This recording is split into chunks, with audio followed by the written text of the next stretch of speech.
Assalamualaikum warahmatullahi wabarakatuh. Alhamdulillah, alhamdulillahilladzi hamdan katsiran thayyiban mubarakan fi. Asyhadu an la ilaha illallah wahdahu la syarikalah wa asyhadu anna Muhammadan abduhu wa rasuluh. Allahumma salli wa sallim wa barik ala nabiyyina Muhammadin sallallahu alaihi wasallam wa ala alihi wa ashabihi ajma'in.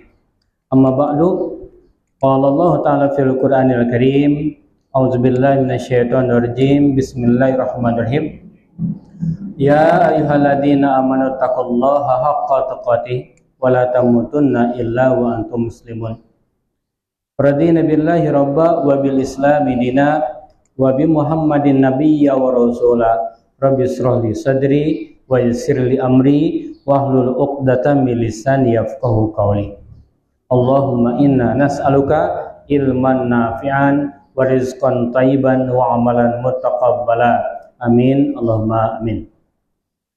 Puja dan syukur mari kita sama-sama panjatkan kehadirat Allah Subhanahu wa taala yang tak pernah bosan melimpahkan berbagai macam nikmat, tak henti-hentinya nikmat Allah kita terima, namun seringkali kita lupa mensyukurnya. Semoga kita semua menjadi hamba Allah yang pandai bersyukur atau disebut dengan abdan syakura. Kemudian salam kita sampaikan kepada Nabi Muhammad sallallahu alaihi wasallam. Allahumma shalli ala Muhammad wa ala ali Muhammad. Salam untuk para keluarganya, para sahabatnya, para tabi'in, tabi'in dan segenap umatnya hingga hari kiamat. Semoga kita kelak di hari kiamat mendapat syafaatnya sehingga kita selamat dan bisa bertemu, berkumpul bersama Nabi SAW dalam surganya Allah Subhanahu wa taala. Amin. Allahumma amin. Ibu-ibu jemaah yang dirahmati Allah, hari ini kita berada di bulan Dzulqa'dah, bulan yang ke-11. Dzulqa'dah adalah termasuk bulan haram. Di antara bulan lainnya, Nabi SAW mengatakan ada 4 bulan yang termasuk bulan haram. Ada Dzulqa'dah, Dzulhijjah, Muharram, dan Rajab. Itulah bulan-bulan haram. Dzulqa'dah juga termasuk Asyurul Hajj, bulan-bulan haji. Bulan haji ada 3, Syawal, Dzulqa'dah, dan Dzulhijjah. Itulah bulan-bulan haji. Makanya Dzulqa'dah menjadi istimewa. Kenapa? Ada 2 predikat keistimewaan di bulan Dzulqa'dah ini. Itu bulan haji dan bulan haram. Makanya jemaah mulai Syawal mulai berangkat ke tanah suci dari berbagai macam penjuru dunia untuk melaksanakan ibadah haji. Dan jemaah haji kita alhamdulillah sudah sampai sana, dan kita doakan mereka semuanya semoga Allah berikan kelancaran, keselamatan, kemudahan, dan kembali ke tanah airnya dengan membawa titel haji mabrur dan mabruroh. Akhirnya adalah mereka menjadi hamba Allah lebih baik lagi daripada sebelumnya. Dulunya sombong jadi rendah hati, dulunya bakhil jadi dermawan, dulunya malas ke masjid rajin ke masjid, dulunya malas baca Quran jadi rajin baca Quran dan sebagainya. Perubahan yang lebih baik, itulah tanda haji mabrur. Kita doakan semuanya mereka semua menjadi haji yang mabrur. Amin. Amin. Dan kita semuanya berdoa juga semoga Allah sampaikan juga ke tanah suci dalam rangkaian ibadah haji atau umroh. Mana saja tergantung takdir Allah. Syarat bisa haji umroh 2 saja. 2 saja syarat untuk menjadi haji atau umroh. Apa saja? Mau dan mampu. Mau dan mau. Ada orang mau tapi tak mampu, tak wajib. Tapi lebih banyak orang yang mampu tapi tak mau, dosa. Ya, dosa. Mobil kebeli, rumah bertingkat, emas permata, kebun ladang banyak, tapi tak mau, dosa. Bahkan kata Nabi, jangan akui aku sebagai nabinya. Marah Nabi. Makanya setiap orang beriman wajib punya keinginan, punya cita-cita untuk bisa berangkat haji. Niatkan itu. Doa, usaha dengan berbagai macam cara. Kalau kita sudah doa, usaha, kadang-kadang Allah berikan jalan yang tak disangka-sangka. Secara matematika tak mungkin misalnya, tapi Allah Maha Kuasa, Maha Kaya, yang mengatur segalanya, bisa berangkat. Bagaimana kisah dalam TV, ada tukang bubur naik haji, tukang beca naik haji, tukang koran, Masya Allah. Tapi banyak pangkat direktur, pangkat pejabat, kaya raya, tapi tak berangkat haji. Banyak sekali. Kenapa? Mereka terlampau sayang dengan dunianya. Sayang. Mereka berpikir cuma sebulan lebih habis 60 juta. Cuma setengah bulan habis 30 juta. Itu yang pikir, sayang dengan uangnya. Nah ini, maka kata Nabi, jika orang berangkat haji, umrah, nanti Allah ganti semua biaya yang dikeluarkan, diganti sama Allah. Bahkan lebih banyak lagi ganti Allah. Asalkan yakin. Asalkan yakin. Masalahnya kita kurang yakin kepada Allah. Kurang yakin. Ibu jemaah yang dirahmati Allah, haji adalah puncak ibadah terbaik, teragung. Berkumpul segala macam ibadah. Ibadah hati, ibadah pikir, ibadah lisan, ibadah tenaga, bahkan ibadah harta, semuanya terkumpul dalam haji. Makanya luar biasa haji itu. Jika salat sehari 5 kali, zakat setahun sekali, puasa sebulan dalam setahun, tapi haji sekali seumur hidup. Itu pun masih banyak yang tak mau. Coba kalau haji andaikan tiap tahun diwajibkan atau tiap bulan, apalagi tak mungkin. Makanya setahun sekali tak mungkin, sebulan tak apalagi. Tapi Allah wajib sekali seumur hidup, sekali saja. Itulah haji. Kenapa? Pahala yang besar, melebihi semuanya, Bu. Melebihi sholat, melebihi puasa, melebihi baca Quran, zakat dan sebagainya, semuanya kalah dengan hebatnya ibadah haji. Nah, kita semuanya mesti ada keinginan untuk bisa berangkat haji ke Mekah Baitullah Al-Mukarramah. Haji adalah panggilan Allah, dan semua kita pasti ingin dipanggil Allah. Pasti panggilan ke tanah suci Mekah. Makanya ada panggilan lain, panggilan ke tanah merah. Itu sama panggilan Allah. Panggilan ke Mekah haji itu bagi yang mampu, bagi yang mau. Tapi panggilan ke tanah merah, mau tak mau, mampu tak mampu, akan dipanggil. Pasti. Mau tak mau, suka tak suka, akan dipanggil ke tanah merah. Ke Mekah naik pesawat, diringi talbiyah, labbaik Allahumma labbaik, labbaik la syarika lak labbaik. Ke tanah merah naik keranda, diringkal kalimat tahlil, la ilaha illallah, la ilaha illallah, la ilaha illallah. Sama-sama naik, ya, sama-sama naik. Yang haji sampai ke Mekah, ke tanah suci. Yang mati sampai ke tanah merah, tanah haram, tanah halal. Ya, Bu. Tanah haram Mekah, salapannya tanah halal. Ya, Bu. tanah halal, lawannya haram, halal. Ibu-ibu jemaah yang dirahmati Allah. Ibu pernah dengar ada rukun haji? Atau sebelumnya saya tanya, rukun syahadat? Bu, rukun syahadat apa? Nggak tahu? Rukun wudu? Niat. Ada namanya? Niat. Terus basuh wajah, tangan, kepala, kaki, dan tertib. Rukun salat 13. Pertama niat, terakhir tertib. Ya Bu. Rukun puasa niat, ujung tertib. Rukun haji pertama niat, terakhir tertib. Gampang.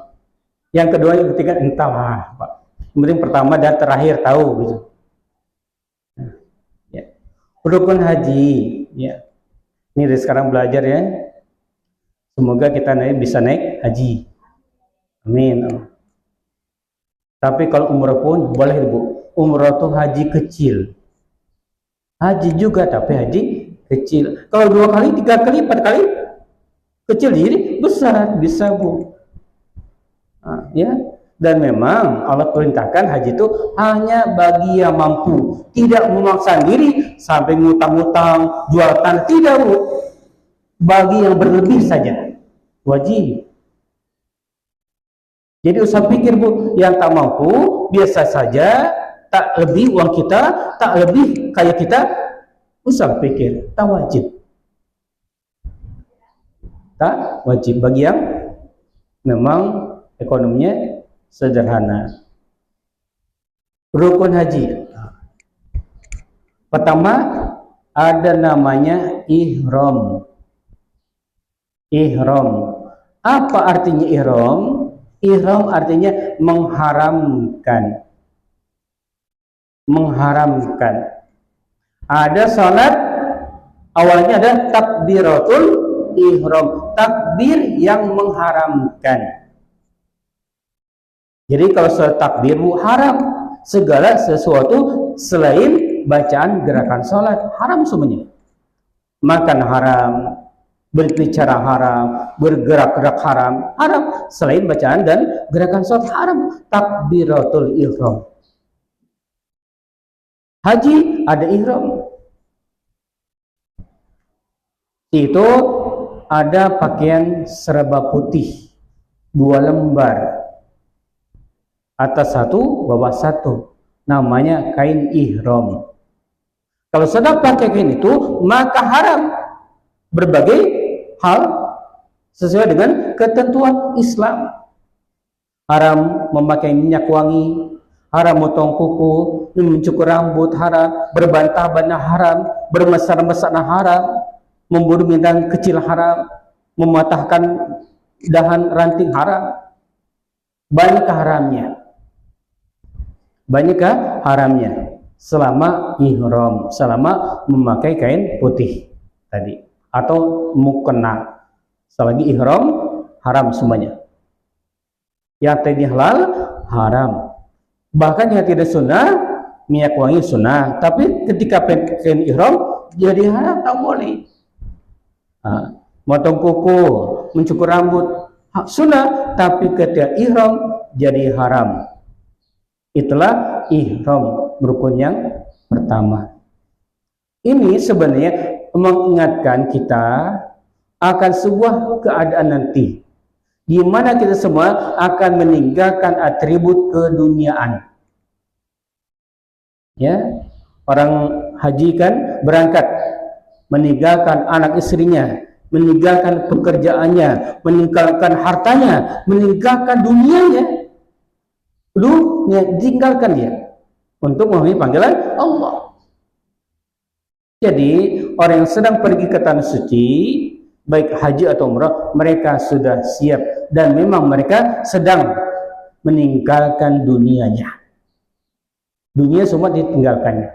Usah pikir lagi kampung, usah pikir anak istri, usah pikir kerjaan lagi, usah. Sedang ihram menghadap Allah. Dan ini kita pun akan merasakan, Bu. Kita mati akan meninggalkan dunia. Anak istri, harta, jabatan, gelar semua ditinggalkan, Bu. Selamanya. Kalau haji sementara, kalau mati selamanya kita tinggalkan. Makanya buat apa? Ya, jor-joran atau baling tulang kejar dunia. Sementara sudah dikejar, tak akan kena bawa. Ditinggalkan, Bu. Mencari harta sebanyak-banyaknya, bertumpuk hartanya, jabatan, sampai tinggi jabatan, tak dibawa nanti. Tak dibawa, semua ditinggalkan. Namanya meninggalkan dunia. Mati itu meninggalkan dunia semuanya. Yang perlu kita cari, bagaimana kita kejar akhirat, Bu.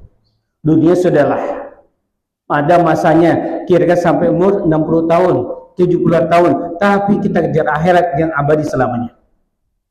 Wala akhiratu khairul laka minal ula. Akhirat lebih baik daripada dunia. Cuma kita tak yakin. Tetap saya dunia daripada akhirat. Ya. Kita merasa dunia lebih segalanya daripada akhirat. Dunia kita rela banting tulang, peras keringat dari pagi sampai pagi lagi. Untuk akhirat, sisa waktu ala kadarnya, asal-asalan. Kalau buat dunia, harta, jabatan, rela tegak 2 jam. Ibu ada pernah merasakan antri di kantor pos untuk mengambil BLT berapa jam? Panas-panasan mau buat salat, usah pakai jam, 4 menit pun berat. Salat tegak 1 menit saja berat, pengen cepat aja. Tapi demi uang rela berjam-jam tegak. Nah, itulah kita. Lupa bahwa dunia dikejar, nanti ditinggalkan. Akhirat tak dikejar, tapi akan datangi akhirat itu. Nah, itulah beratnya kita. Maka sadarlah kita.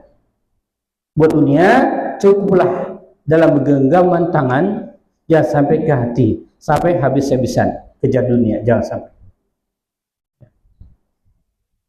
Nah, maka ada konsep zuhud. Zuhud itu kata Nabi, firagul qalbi anid dunya, la firagul yadi anid dunya. Kosongnya hati dari dunia, tapi bukan kosongnya tangan dari dunia. Dunia boleh digenggam tangannya, boleh. Harta jabatan boleh di tangannya, tapi hati bersih dari dunia. Itu yang terbaik, zuhud namanya. Itulah ihram. Kita semuanya akan memakai kain putih. Kita semua meninggalkan atribut duniawi. Gelar berjejer, dokterana, macam-macam gelar, Bu. Tapi kalau sudah mati, satu gelar, ALM. Apa Bu ALM? Almarhum itu gelarnya. Sagi hidup, SPD, MM, MSc, wah macam-macam. Mati, ALM, dah. Gelar kita. Baju, sutra, kartun Muhammad, berjuta-juta harga baju. Mati, pakai baju putih tak berjahit dan murah sekali. Ya, rumah bagus, luas, 100 hektar rumah, wah, macam istana. Mati, 1x2, dah. Ya, itulah yang kita pikir, Bu.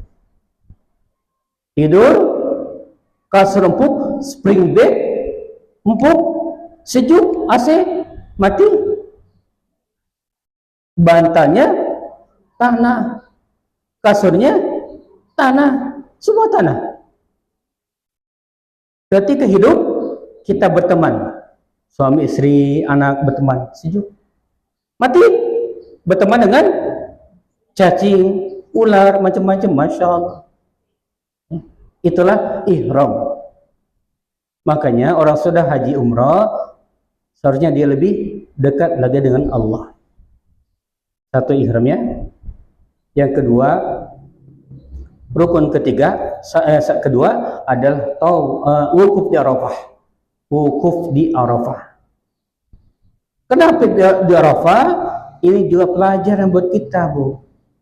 Sudah kita mati, akan berkumpul di padang mahsyar. Ihram, kemudian kumpul di padang Arafah. Mati, kumpul di padang mahsyar. Sama-sama kumpul. Cuma beda tempat dan beda ukuran. Padang Arafah ukurannya 3,5 km kali 3,5 km, Bu. Ya, itu ukuran padang Arafah. Tapi pada mahsyar terbentang luas, tak terukur luasnya, Bu. Ya, di Arafah 2 juta, 3 juta manusia berkumpul, panas, sempit, masih pakai kain ihram. Di mahsyar, Masya Allah, azab, Bu. Panas, bukan main panas, telanjang lagi, berdesak-desakan. Nah, kata Nabi, tidak ada sejengkal tanah mahsyar yang kosong dari tempat berdirinya manusia. Sempit, Bu. Saking panasnya mahsyar itu sampai banjir keringat. Kata Nabi, ada yang semata kaki, ada yang sebetis, ada yang selutut, sepaha, seperut, dan ada yang setengah telinga. Sampai dia harus berjingkar kakinya supaya tak tenggelam. Kalau kaki biasa, tenggelam dia, Bu. Ada yang luput sama sekali, ada. Tergantung dosanya. Dosanya sedikit, semata kaki keringat, Bu. Sedikit, sebetis. Tapi yang sepanjang hidupnya penuh dengan dosa, mungkin setelinga. Berjingkat dia. Dan berjingkat, digiring lagi. Digiring terus. Macam kambing, macam itik, kambing, bebek, digiring ke tempat pengadilan Allah. Desak-desakan, Bu. Telanjang lagi. Desak sampai orang kafir berkata, "Ya Allah, cepat keluarkan Engkau dari mahsyar ini. Tak apalah kami masuk neraka juga, tak apa." Ya, Masya Allah, saking tak tahannya mereka, Bu. Minta dikeluarkan dari mahsyar. Sampai kata, tak apalah kami masuk neraka juga. Ini keluar dari mahsyar. Masya Allah. Belum tahu dia, neraka lebih azab lagi. Itulah mahsyar. Makanya jangan lupa berdoa tiap salat, akhir salat, Allahumma inni a'udzubika min azabi jahannam wa min azabil qabri wa min fitnatil mahyaya wal mamati wa min syarri fitnatil masiihid dajjal. Allahumma inni zalamtu nafsi dzulman katsira wa la yaghfiru dzunuba illa anta faghfir li maghfiratan minka warhamni innaka antal ghafurur rahim. Misalkan Allahumma inni a'udzubika husnul khatimah. Allahumma inni as'aluka husnul khatimah. Ya, ini doa supaya kita baik. Allahumma inni as'aluka husnul khatimah. Minimal ini yang kita baca, jangan lupa. Supaya kita bahagia, selamat. Ibu jemaah, kenapa di mahsyar ya, kenapa di Arafah itu tempat berkumpul manusia? Ini adalah beberapa pelajaran tentang kisah manusia dulu pertama kali, Nabi Adam dan Hawa. Ya, kita tahu Adam dan Hawa itu melakukan sebuah kesalahan, yakni memakan buah khuldi, sehingga diturunkan ke bumi.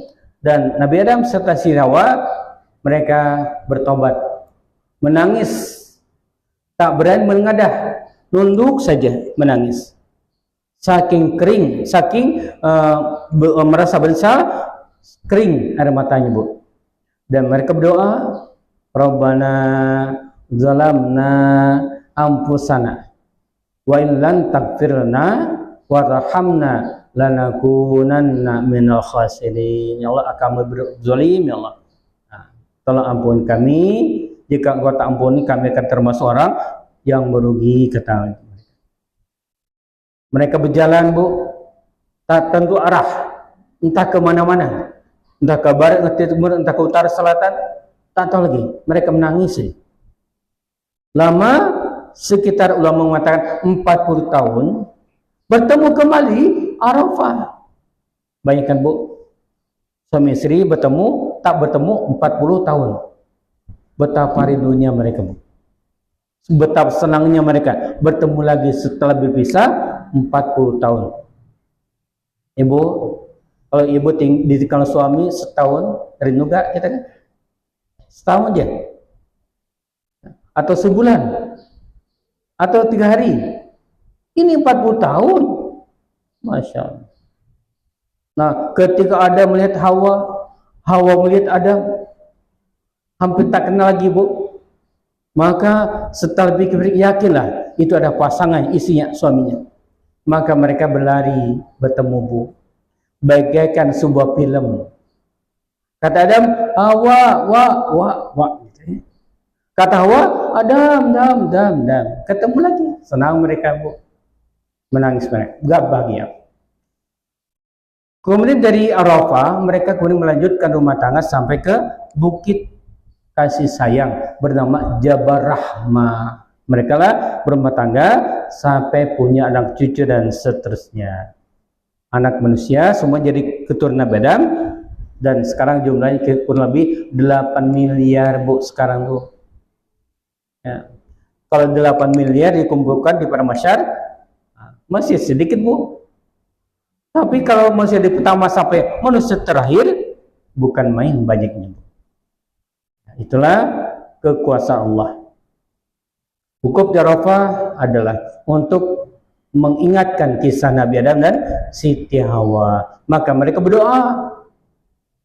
Tapi Allah ingatkan, kebanyakan manusia ketika di padang Arafah berdoa, tapi doanya cuma minta kebaikan dunia saja.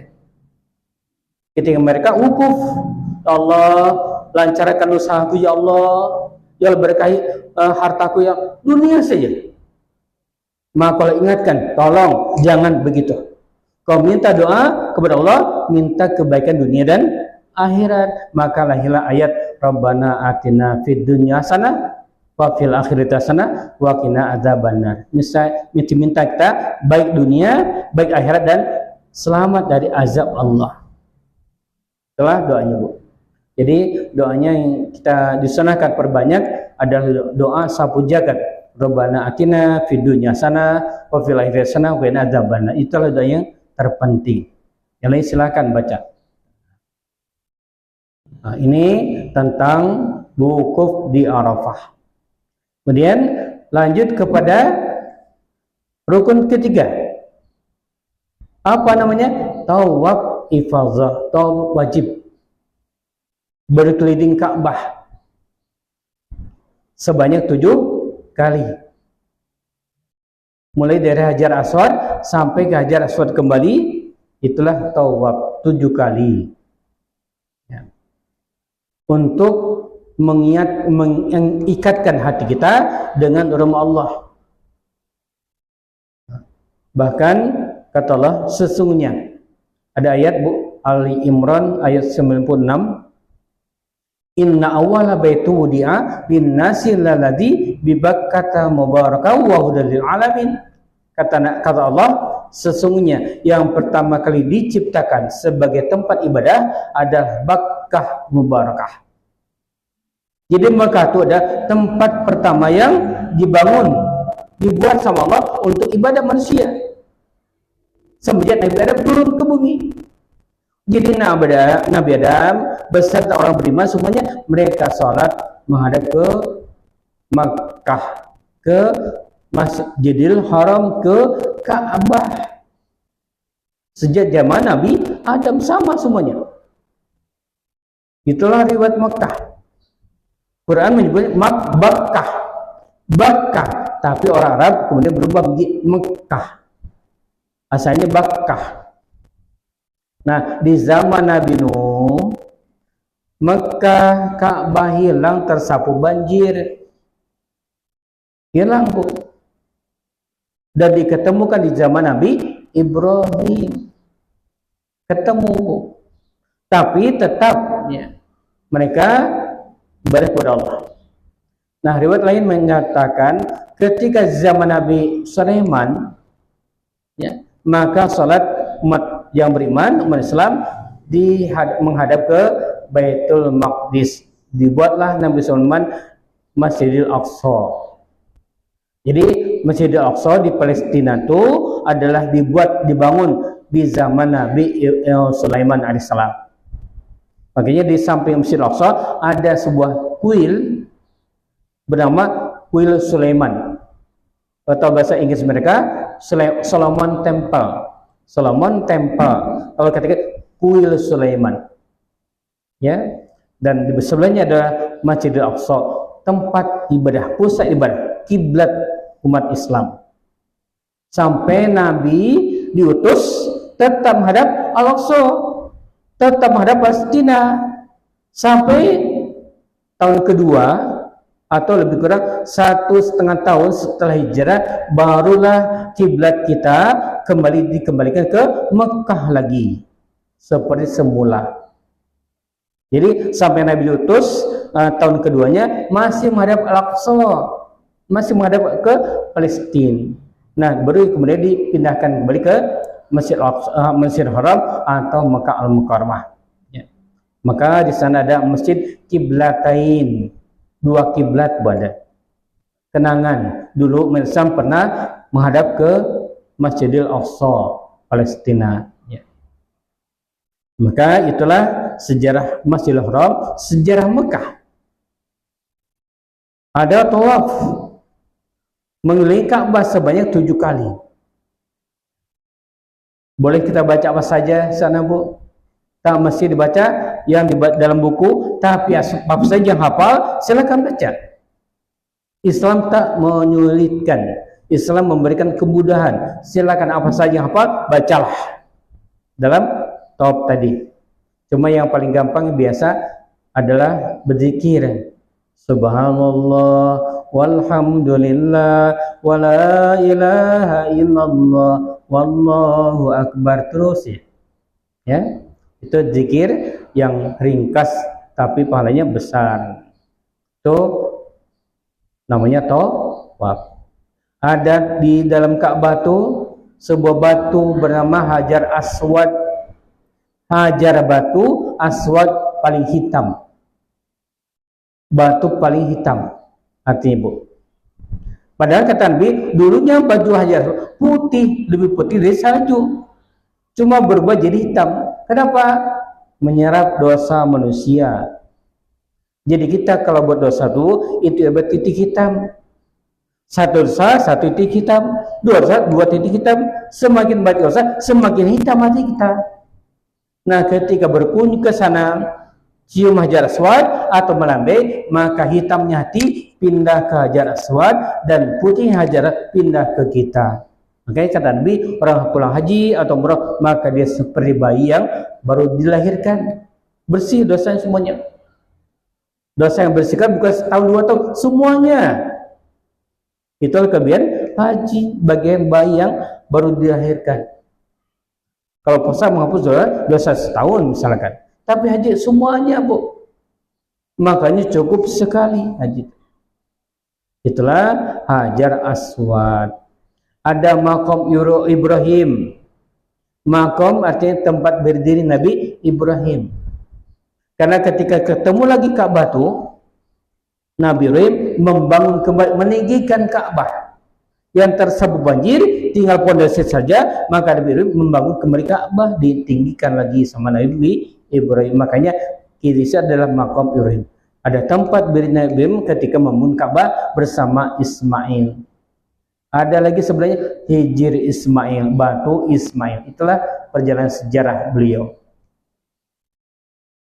Dari Hajar Aswad, dari Ka'bah, Tawaf, kita teruskan rukun keempat berikutnya. Apa itu? Sa'i. Sa'i itu berjalan cepat atau berlari kecil dari Safa ke Marwah sebanyak 7 kali. Jaraknya semuanya adalah 4,2 km, Bu. 4 kilo. Di sini ke pelabuhan lah mungkin. Tapi dulu kan pasir, tandus, panas, jalan kaki. Lebih mungkin ya, lebih ke mana gitu. 4,2 ya. Berjalan. Nah, istri Nabi Ibrahim sebab Bu Siti Hajar bersama Ismail mencari air Hajar tubuh. Kenapa? Lihat Ismail mangap-mangap haus, Hajar mencari air. Di sofa lihat ke Marwah, macam napa air Bu? Berangkat ya, berjalan cepat atau berlari kecil ke Marwah. Sampai Marwah tak ada air tubuh. Rupanya bayang-bayang matahari. Cuma bayang-bayang atau fata morgana. Dan sudah sampai ke Marwah, lihat kembali ke sofa tempat Ismail, macam ada air Bu, berbayang. Balik lagi ke sofa, rupanya sama sofa sama tak ada air Bu. Lihat ke Marwah, ada lagi. Tak putus asa Bu, terus balik lagi ke Marwah, balik lagi ke sofa, Marwah, sofa. Tak kena putus asa. Itu kadang sekali dua kali dah putus asa Bu. Nah, sampai ke 7 kali beliau sampai ke Marwah. Ya. Berartilah tawaf, tapi bertawaf sa'i, tapi Hajar kemudian mendekati Ismail. Rupanya Ismail bergerak-gerak Bu. Ya. Kakinya bergerak-gerak. Di atas bawah kaki itu rupanya keluar air Bu. Maka Hajar berkata, Zam-zam, Zam-zam. Berkumpul air, terus berkumpul sampai banyak, tak henti-henti air keluar dari kaki Ismail di goy-goy. Sampai dikatakan itulah air Zam-zam. Pelajarannya adalah bahwa usaha itu wajib, tapi hasilnya kadang-kadang di jalan lain, terutama anak Bu. Hajar coba lihat tak dapat Bu, tapi Ismail dapat. Artinya kadang-kadang Bu, rezeki datang dari anak yang tak bisa apa-apa, cuma gerak kaki aja.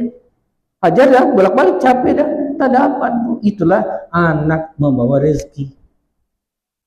Ya, membawa rezeki. Nah, makanya kata orang tua, banyak anak banyak rezeki. Karena anak membawa rezeki. Sekarang takut banyak anak, kenapa Bu? Takut hilang rezeki, berkurang rezeki. Salah kita Bu. Keyakinan yang salah. Orang sekarang Bu, anak paling 2, 3, ada merasa banyak. Orang dulu Solosin, Sekodi, ya, Solosin 12, Sekodi 20. Masya Allah. Tak takut kelaparan Bu, tak takut miskin. Bahkan ketika sudah berhasil anaknya semua, apa? Kurang, anak 12 kurang Bu. Ya. Sekarang 2, 1, takut banyak anak Bu. Tak yakin kepada Allah. Itulah sa'i. Ismail ada rezeki, dan dari Ismail mendatangkan rezeki dari Allah untuk kita semuanya. Nah, tapi usaha wajib, hasilnya terserah Allah. Kita sakit, berobat lah Bu. Semua urusan Allah. Kita miskin, bekerjalah. Kaya tak kaya, urusan Allah Bu. Pastinya Allah lebih tahu apa yang terbaik buat kita semuanya. Kita kerja banting tulang Bu, tapi tak kaya-kaya misalkan, memang itu yang terbaik Bu. Katalah, ini orang ini tak bisa dikasih kaya Bu. Kenapa? Kalau kaya nanti kufur nikmat. Kalau kaya nanti lupa sama Allah. Maka kalau kasih sederhana, tapi tak putus-putus rezekinya, Masya Allah. Allah sayang sama dia. Takut kita syukur. Itulah Maha Suci Allah dengan segala firman-Nya. Allah Maha Rahman Rahim. Kemudian sa'i, baru tahallul. Ya. Tahallul itu apa? Mencukur rambut atau membotaki, menggundul rambut ya, yang bagi laki-laki terbaik rambutnya dipotong habis atau dibotak. Tapi ada sahabat yang tak mau botak, minta keringan, ya Allah, ya Rasulullah, jangan botak ya, saya minta potong pendek aja lah. Kata Nabi, botakin. Ya Rasulullah, pendek aja lah. Botak. Pendek lah Rasulullah. Botak. Kekeh bu, ya Rasulullah aku malu kalau minta pendek aja. Yalah terserah kata. Boleh tak botak, boleh cukur pendek tapi lebih utama dibotak bu. Kenapa? Rambut itu simbol dosa. Rambut dicukur pendek, panjang lagi. Dosa udah sedikit, banyak lagi. Dosa, nah, ibarat rambut. Rambut botak, tumbuh lagi. Dosa kita puasa, bersihkan dengan puasa. Ya bersih dengan puasa. Tapi ada lagi tak pernah habis dosa tubuh. Istighfar rajin, sholat rajin, puasa rajin, bersih dosa. Tapi bikin lagi dosa tuh, bikin lagi, terus macam rambut tak pernah habis. Itulah sejarah tahallul. Ibaratnya kita sedang membersihkan dosa kita, bersihkan, botakin aja lah. Ada lagi yang sunnahnya, yang wajibnya dari haji ada misal melempar jumroh. Jumroh, ula, wusto, aqabah. 7 butir pasir atau batu kecil melempar jumroh. Simbol perlawanan kepada setan. Ketika Nabi Ibrahim hendak menyembelih Ismail, ya, kemudian mereka diskusi Ismail, Sarah, Hajar ya, dan Ismail. Ibrahim, Ismail, Hajar. Diskusi mereka. Pertama setan menggoda Ibrahim supaya tak menyembelih Ismail, tapi gagal bu. Kenapa? Ibrahim yakin ini perintah Allah yang harus dikerjakan. Maka dilempar setan, setan dari ibunya. Hajar, kau rela anakku di korban sama suamimu, jangan berikan, bela dia. Hajar lempar setan tuh. Ismail, kau akan dikorbankan, lari. Ismail melempar, setan juga bu, lari. Ketiganya kuat dalam memegang ketaatan kepada Allah. Setan ada musuh abadi manusia. Maka kata Allah, innahu lakum aduwwun, setan itu ada musuh bagi kamu, fattakhidhu aduwa, jadikan dia musuh. Setan musuh, jadikan musuh. Nah kita kadang tahu setan itu musuh, tapi sehari-hari berteman dengan setan. Setan musuh, tapi makan bersama setan. Setan musuh, tapi tidur bersama setan. Setan musuh, tapi bekerja dengan setan. Ya. Setan tak nampak bu masalahnya, maka kita sadar kita selalu bersama setan. Maka Allah perintah, jadikan dia musuh kamu. Baca doa, libatkan Allah dalam segala pekerjaan kita bu. Nah, kita makan, sebut nama Allah. Apa doa makan bu?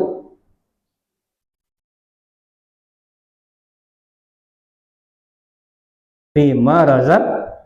Sebenarnya bu bacaan gini, baca doa dulu itu, Allahumma barik lana fima razaqtana wa qina adzaban. Bismillah. Kedua, bismillah, terus tiap suap kalau bisa bu, walaupun dalam hati. Ya. Ada ulama mengatakan itu dibaca saat makan. Ketika mau makan, bismillah aja. Bismillah, dah makan. Ketika makan, baca doa tadi, Allahumma barik lana fima razaqtana, dan seterusnya. Itu cara atau adab dalam masalah makan. Pastinya sertakan nama Allah supaya setan tak makan bersama kita. Kalau tak baca doa, kita makan, setan ikut makan. Makan 2 piring, kita tetap kurus, setan gemuk. Kita tak baca doa, tak kenyang-kenyang. Tambah terus, tapi tak kenyang. Kenapa? Rupanya tak baca doa, setan ikut makan bu. Akhirnya orang makan kurus, setannya gemuk. Makanya ada kisah setan kurus dan setan gemuk. Berdua bertanyalah sama sesama setan tuh. Kata yang gemuk, "Tan, kenapa aku kurus?"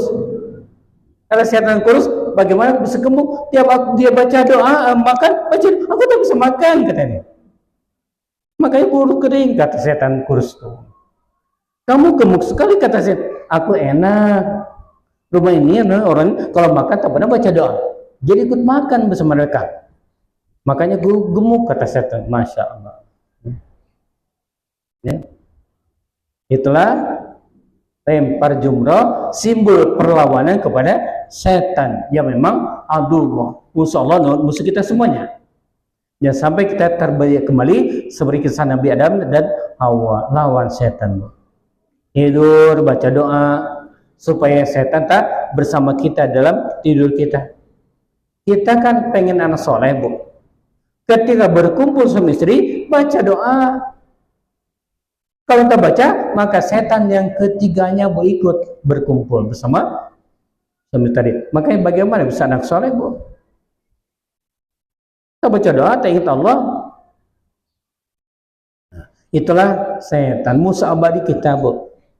Dia akan menggoda kita dari depan, belakang, kanan, kiri, atas, bawah. Depan, belakang, kanan, kiri, atas, bawah. Makanya rajin doa ketika kita mau sholat, mau pengajian, doa Allahumma ja'al fi qalbi nuran wa fi lisani nuran wa fi basari nuran wa fi sam'i nuran wa an yamini nuran wa an yasari nuran wa min amami nuran wa min faqi nuran wa min tahti nuran birahmatika ya arhamar rahimin. Ya Allah, berikan cahaya di hatiku, berikan cahaya di lisanku, berikan cahaya di mataku, telingaku, ya Allah berikan cahaya, depanku, belakangku, atas, bawahku, ya berikan cahaya itu ya. Maka kalau kita baca itu tadi, kita akan terlindung dengan cahaya Allah, nurullah, bebas dari godaan setan. Terakhir apa? Tertib ya. Tak boleh ngacak, Bu. Termasuk sholat juga sama, harus tertib. Pertama takbiratul ihram, terakhir salam. Tak boleh kita sujud dulu baru rukuk misalkan, terbalik kita boleh. Termasuk sholat juga sama. Kalau kita bepergian dan kita perlu jamak, ya, jamak kosong ya, kita berangkat dari sini jam 1 ya, sampai Pekanbaru jam 4 misalkan. Di masa zuhur maka niatkan dulu. Pertama boleh satu cara. Ketika masuk zuhur, ketika sudah berada di pelabuhan, kita berangkat, Bu, masih ada waktu, maka niatkan, ya Allah, saya tarik salat asar ke zuhur. Niatkan, Bu. Salat dulu dia baru asar. Nah, kalau diakhirkan, boleh. Ketika masuk waktu zuhur, tak salat kita, tapi niatkan, ya Allah, saya akan takhirkan. Saya akan akhirkan salat zuhur ke asar. Niat dulu, Bu. Dan sampai baru jam 4 salat kita. Mana itu asar dulu atau zuhur? Zuhur dulu. Kenapa? Tertibnya. Walaupun ada ulama mengatakan asar dulu. Dia yang punya waktu. Tapi yang terkuat zuhur dulu, Bu. Walaupun kita berjemaah, imam salat asar, kita datang, boleh gabung berjamaah, tapi niatnya salat zuhur, tetap tertib. Itulah hukumnya, Bu. Insyaallah semoga ini bermanfaat bagi semuanya, dan kita berdoa kepada Allah semoga Allah berikan kemudahan dalam melaksanakan semua amal ibadah kita, termasuk haji dan lainnya. Insyaallah, amin, Allahumma amin. Nah, jika haji pun, jika umrah, Bu, tolong bagaimana coba umroh tapi berpahala haji bersama Nabi, maka jalan satunya ada umroh bulan Ramadan, ya, yang terbaik Ramadan. Kenapa? Pahalanya haji bersama Nabi. Ya, luar biasa. Ini barangkali yang bisa saya sampaikan, silakan ada bertanya. Sebenarnya saya tutup dulu. Assalamualaikum warahmatullahi wabarakatuh. Ada